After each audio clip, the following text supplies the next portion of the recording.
మీ బంగారం తాకట్టులో ఉందా? నెల నెల వడ్డీ కట్టలేకపోతున్నారా? ఆచారి గోల్డ్ 9030022345.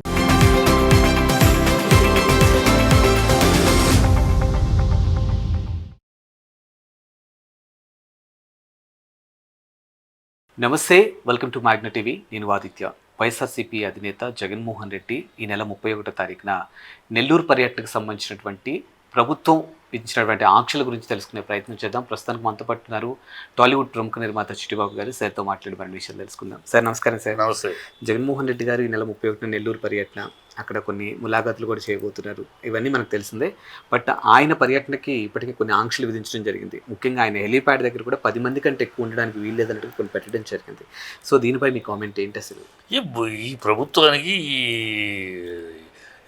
కూటమి ప్రభుత్వానికి ఏ రకమైన ఇంగిత జ్ఞానం, ఇజ్జత్తు కూడా లేదు. కేవలం అతను వస్తూ ఉంటే అతను ఒక అపోజిషన్ లీడరు, ఈ he's got every right, constitutional హక్కు అతనికి ఎక్కడికైనా వెళ్ళటానికి. దాని ప్రకారం వీళ్ళు కాన్స్టిట్యూషన్ ప్రకారం అతనికి ఇవ్వాల్సిన, ఒక అపోజిషన్ లీడర్కి ఇవ్వాల్సిన ఫెసిలిటీస్ ఇవ్వాలి. జెడ్+ సెక్యూరిటీ, తాడు, ఈ జనాలు రాకుండా తాడు కట్ట, ఇవన్నీ చేయాలి. అవన్నీ చేయకపోగా 10 మంది రావాలి, 20 మంది రావాలి, 5 కార్లు ఉండాలి. పిచ్చి అంటే వాళ్ళకి ఉచ్చబొట్లు పడిపోతున్నాయి. ఇప్పుడు జగన్ ఎక్కడికన్నా ఎక్కడికి వస్తున్నాడు అంటే తండోపోతున్నారు జనాలు. ఆ జనాలు చూసి వీళ్ళకి ఉచ్చ కారిపోతుంది. అయ్యో ఏంటి ఈ జనాలు, ఏంటి మన బతుకులు ఏంటి, ఇలా ఇప్పుడే ఇలా ఉంటే సంవత్సరంలోనే ఇలాంటిది అయితే ఇంకా రాబోయే కాలంలో మన పరిస్థితి ఏంటి అని వాళ్ళకి కారిపోతుంది. ఈ కారిపోవడంతో చేసే దౌర్భాగ్య పనులు. ఒక అపోజిషన్ లీడర్ కోసం 10 మందే ఉండాలి హెలికాప్టర్ దగ్గర. ఏంటిది? మీరేమో పొద్దున్న లేచి సాయంకాలం హెలికాప్టర్లో అక్కడ నుంచి ఇంట్లో టిఫిన్, పొద్దున్న మధ్యాహ్నం భోజనం అక్కడికి మీరు 3 రకాలుగా తిరుగుతూ ఉంటారు. మీరు ప్రోగ్రాములు చేసినప్పుడేమో జనాలు చచ్చిపోయే లెవెల్కి జనాలు రప్పించుతారు డబ్బులు ఇచ్చి. బుద్ధి జనం ఉండాలి వాళ్ళకి. రాజకీయం చేస్తున్నారా, రువాబు చేస్తున్నారా అర్థం కావట్లేదు. అపోజిషన్ లీడర్ వస్తే ఇంతమంది ఉండాలి, 5 కార్లే ఉండాలి. మొన్న కూడా అట్లా వెళ్తే 10 కార్లే ఉండాలి. ఈ 10 కార్లు నువ్వే ఆన్సర్ ఏంటిది? అదేంటి భయం, వాళ్ళలో ఉన్న భయం బయటపడుతుంది. ఇతను వస్తే జనాలు వచ్చేస్తున్నారు, మన పరువు పోతుంది, మన మర్యాద పోతుంది, అందుకని ఏదో రకంగా అడ్డమైన రూల్స్ పెట్టి జనాలు రాకుండా అడ్డుకోవాలి. ఏమనుకున్నా జనాలు పొలాల అడ్డదారులోంచి కూడా దూకొస్తున్నారు. మీ పరువు పోయింది, మీ బతుకు బజారు అయిపోయింది. మీరు అబద్ధాలు అన్నీ బయటకు వచ్చేసినాయి. మీరు అన్ని అబద్ధాలు ఆడుతున్నారు, అన్ని డ్రామాలు ఆడుతున్నారు. ఒకటి చెప్తారు, ఇవాళేమో అదిగో అచ్చెన్నాయుడు భారతదేశ ఆంధ్ర రాష్ట్రాన్ని అమ్మేయాలంటారు. నోటికి వచ్చి వాగేశారు. అప్పుడు 44 నోటికి వచ్చినట్టు డామ్ డూమ్ డకర్ అనేసారు. ఇప్పుడేమో ఇలాగో ఆయన ఎలా అంటాడు, పవన్ కళ్యాణ్ ఏమో తన్నండి, తిట్టండి, కొట్టండి, నెగిటివ్ మాట అని అంటాడు. ఆయన రెచ్చగొడతాడు. ఆయన డిప్యూటీ సీఎం, ఆయనేమో రౌడీతరంగా కొట్టండి, తిరిగి కొట్టండి అంటాడు. మీ బతుకులు అలా తయారైంది. సార్, బీజేపీకి సంబంధించినటువంటి రాష్ట్ర అధ్యక్షులు ఆంధ్రప్రదేశ్కి చూసుకుంటే మాధవ్ గారు కూడా కామెంట్ చేయడం జరిగింది. జగన్మోహన్ రెడ్డి గారు ఏ క్షణాన్ని అరెస్ట్ అయ్యే అవకాశాలు ఉన్నాయి.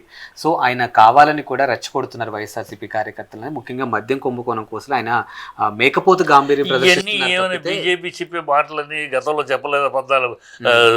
పురంధేశ్వరంలో 11 లక్షల కోట్ల అప్పని, మళ్ళీ ఆఖరికి ఏమైంది, 7 అయింది. ఆఖరికి అసెంబ్లీలో అడేపటికి నోరు మూసుకుని 7 లక్షల కోట్లే.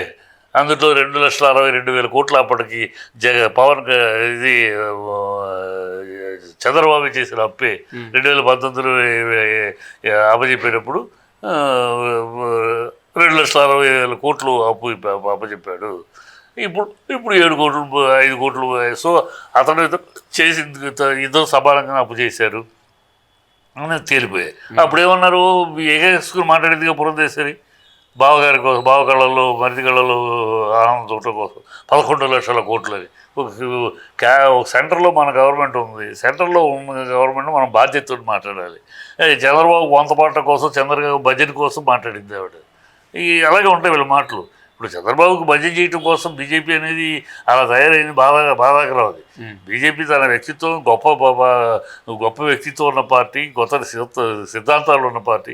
ఆ పార్టీ వాళ్ళ చంద్రబాబుకు బడ్జెట్ చేయడానికి తయారైపోయింది. ఏం చెప్తాం? వాళ్ళ మాటలు అలాగే మాట్లాడుతూ ఉంటారు.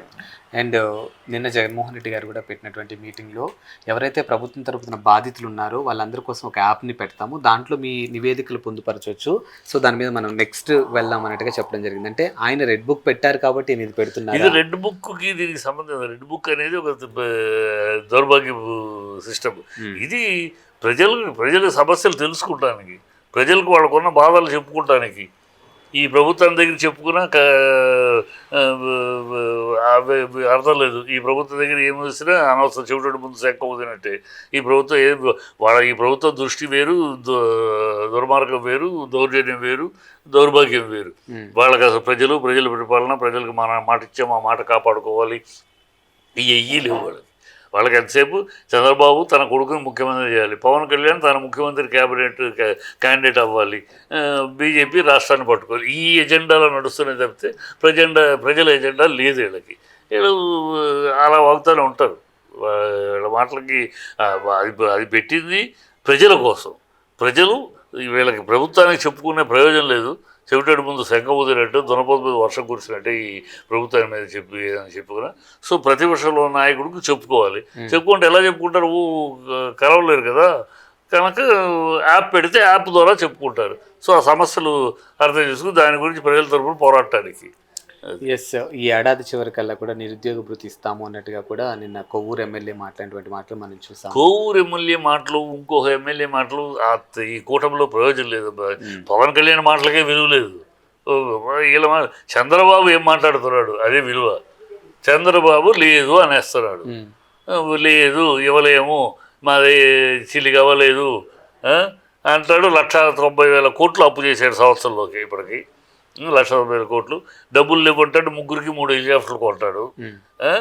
వీటికి ఎక్కడి నుంచి డబ్బులు వస్తే తెలియదు. ప్రజలకి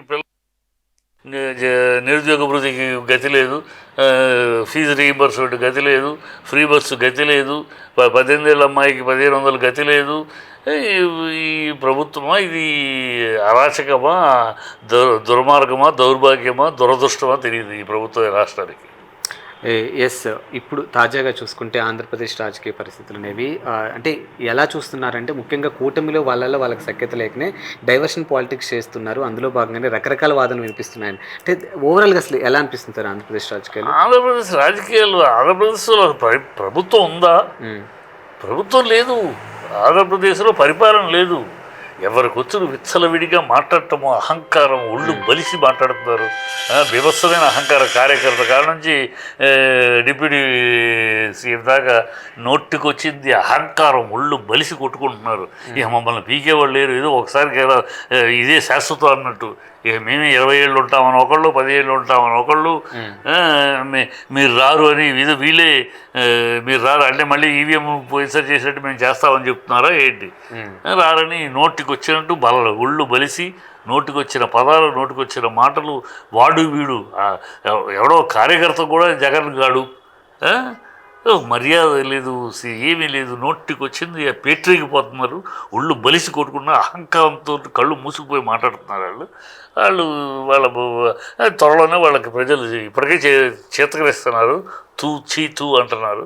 ఈ ప్రభుత్వం అనేది లేదు ఇక్కడ. ప్రభుత్వంలో అరాచకం ఉంది, కక్ష సాధింపు ఉంది, బూతులు ఉన్నాయి, దౌర్భాగ్యపు మాటలు ఉన్నాయి, అంతకన్నా ఏం లేదు. Thank you sir.